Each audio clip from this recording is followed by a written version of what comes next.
Vou passar a palavra agora para Daniel, do quarto bloco, quarto poder, que ele vai falar sobre pais fundadores. Bom dia, amigos.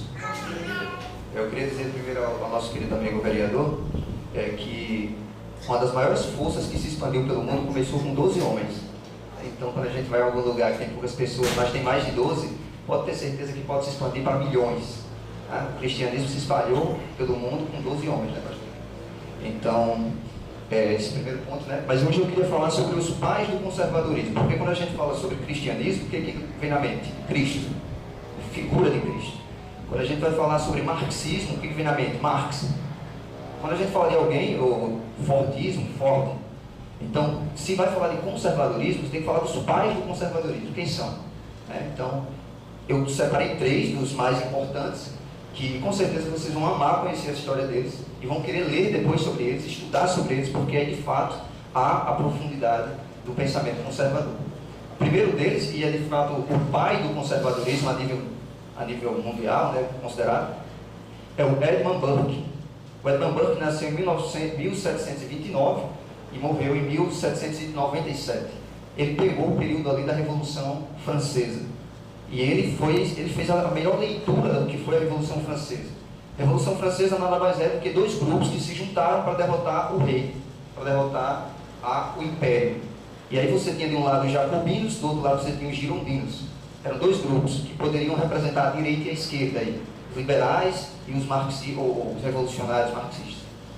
E esses 2 grupos se juntaram e derrubaram o Império Francês. E na primeira ação do Império foi matar a maioria dos padres da cidade, matou quase todos os padres da cidade, matou as freiras, matou todos os conservadores que existiam ligados ao Império Francês. E o grupo que ganhou foi exatamente o grupo jacobino, o mais radical. Então, dentro desse cenário, cresce Edmund Burke, que foi o pai do pensamento conservador, onde ele viu que aqueles revolucionários poderiam gerar um problema enorme para a sociedade, porque eles estavam apagando um legado cultural trazido pelos reis, pelo império. Então você tinha o respeito à igreja, você tinha o respeito à cultura, você tinha o respeito à educação, e do dia para a noite você parou de ter tudo isso porque revolucionários chegaram e mataram o reinado. Edmund Burke fez reflexões sobre a Revolução Francesa.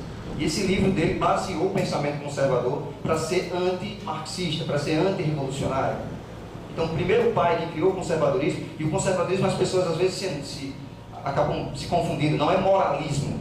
Ah, porque vocês são contra o LGBT? Não tem nada a ver com isso. Ah, porque vocês são contra... Não tem a ver com isso. Isso é o progressismo atual. O nosso conservadorismo se baseia na preservação do que há de bom no passado. Se você teve uma educação boa, você quer passar para o seu filho, quer ou não? Você aprendeu que aquele parque ali é divertido, você quer levar seu filho, sim ou não? Pois bem, você aprendeu com seu pai e com seu avô. Por que você não vai levar para o seu filho? Essa é a lógica do conservador. É preservar o que dá certo. E Edmund Burke percebeu que os revolucionários que entraram no poder não queriam preservar o que dava certo. E ele começou a basear o pensamento conservador a partir da sua literatura. Né? Então ele foi influenciando, ali já em 1874 nasce Chesterton. Chesterton foi um dos maiores pensadores do conservadorismo e que uma das frases dele se usa até hoje. A frase de Chesterton é a seguinte: chegará um tempo em que teremos que falar para o mundo que a grama é verde. Chegará o tempo em que teremos que dizer que a grama é verde. Exatamente o que nós estamos vendo hoje. Nós temos hoje a obrigação de dizer que menino é menina, menina é menina e menina é menina. Sendo que o XXXY já está na biologia. Então Chesterton fez uma previsão de 200 anos de que chegará um tempo em que nós teremos que dizer ao mundo que a grama é verde. E é o que a gente está vivendo hoje. A inversão de valores. O certo é errado, o errado é certo. E a gente está precisando manter firme nossa posição de conservador para que os valores não sejam invertidos de uma vez por todas. Esse foi um dos pais do conservadorismo, o Chesterton também.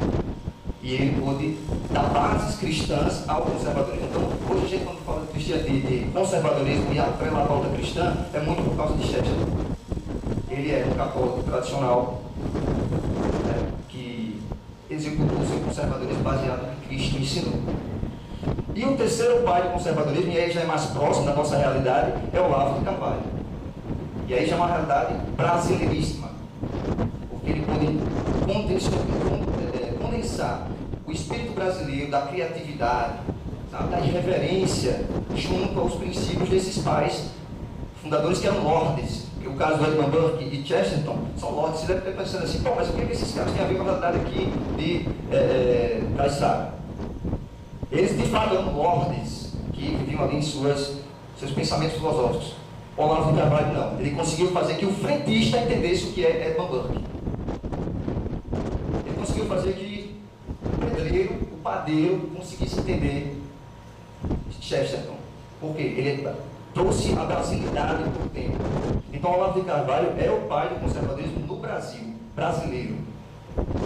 Nasceu em 1947, morreu agora, recentemente, há alguns meses.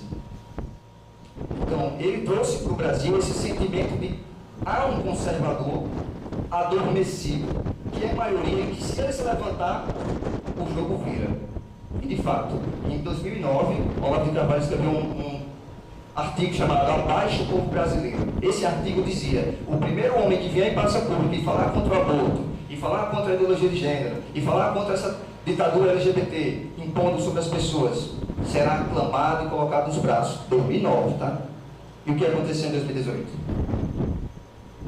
Um candidato que não tinha fundo partidário, não tinha tempo de TV, não tinha nada. Foi amado, acolhido e jogado lá na cadeira da presidência e hoje governa o nosso país. Uma previsão feita por Olavo de Carvalho em 2009. E esse conservadorismo brasileiro, ele tem um detalhe muito bom, que é: há um conservadorismo na sociedade, adormecido. Você não precisa criar, está lá. Só basta você explicar para a pessoa o que é de fato conservadorismo. Ela vai querer preservar o que ela aprendeu com o avô dela. Poxa, eu gostava tanto quando eu ia com meu pai para tal lugar.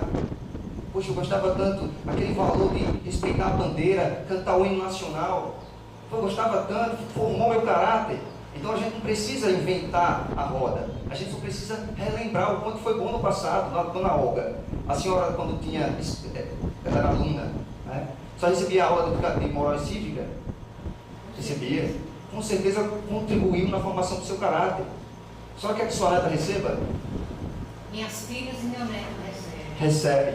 Então, isso é o conservadorismo. Preservação do que deu certo. E nosso brasileiro, nosso povo brasileiro é conservador em essência. Ele é conservador em essência. No entanto, ele vive envolto, é como o peixe, que não vê a sujeira que está em volta dele na água. A água está tão suja que ele acha que é a verdade. Estamos submetidos a uma sujeira mental pela faculdade, pelas universidades, pela grande mídia, pelos nossos líderes religiosos que se venderam à esquerda, como por exemplo a CNBB da Igreja Católica, ou a parte avenida ao PT. E nós estamos envoltos dessas pessoas como um peixe em água suja, que não vê a realidade tangente. Então, o conservadorismo no nosso papel aqui é preservação do que deu certo, revitalização do que um dia foi bom. A educação brasileira um dia foi boa. Sabe que nós tivemos Machado de Assis, nós tivemos Joaquim Nabuco, tivemos pessoas a altíssimo nível, mas aí quando você entra na faculdade, o professor quer que você inclua Foucault, você inclua Marx. Por quê? Porque você precisa sair da militância. Se você for fazer jornalismo, você não vai falar a verdade, você vai falar o que é conveniente para a esquerda. Então, o nosso papel como conservador é muito mais resgatar aquilo que funcionou. E para resgatar, a gente precisa buscar, saber o que foi que teve. Né? E eu queria basear minhas falas nesses três pais. No entanto, de fato, existem centenas de pessoas. Eu quero encerrar a minha participação, né, falando que a guerra cultural que nós enfrentamos ela é muito mais importante do que a guerra política. Isso aqui é uma casa legislativa, fazem leis, mas toda lei ela precede de um princípio moral. Se você botar aqui, vamos fazer uma lei em Caissara para matar cachorro e vender, aprova aqui? Não. Sabe por quê? Porque a gente está na China, lá é permitido, porque existe um princípio moral que precede a lei. Então tudo que vier para a lei, a legislação, nasce antes da cultura. Por isso que eu criei esse projeto chamado Guinada Cultural, porque primeiro a gente transforma a intelectualidade e a cultura do povo, para em seguida a gente conseguir transformar as leis do povo. Na Alemanha nazista era permitido entregar o judeu. Estava na lei. Mas para antes de estar na lei que você poderia entregar um judeu, entrou na cabeça do alemão que o judeu era um rato, que o judeu roubava, que o judeu era um privilegiado. E aí pôde-se ter a opressão sobre 6 milhões de pessoas. Porque primeiro entrou na mente.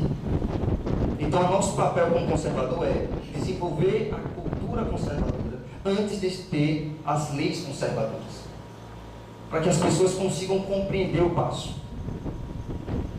Então, essa Casa Legislativa é um local de leis, mas o trabalho de vocês como vereadores não nasce aqui, mas na base. Quando você vai na escolinha de futebol e ensina aquele aluno de futebol a ser uma pessoa que busque a verdade acima de tudo, para que esse resultado gere boas leis aqui, você não tem que ficar se matando para se reeleger, para ter uma candidatura, para ter... Não precisa. As pessoas identificavam a verdade.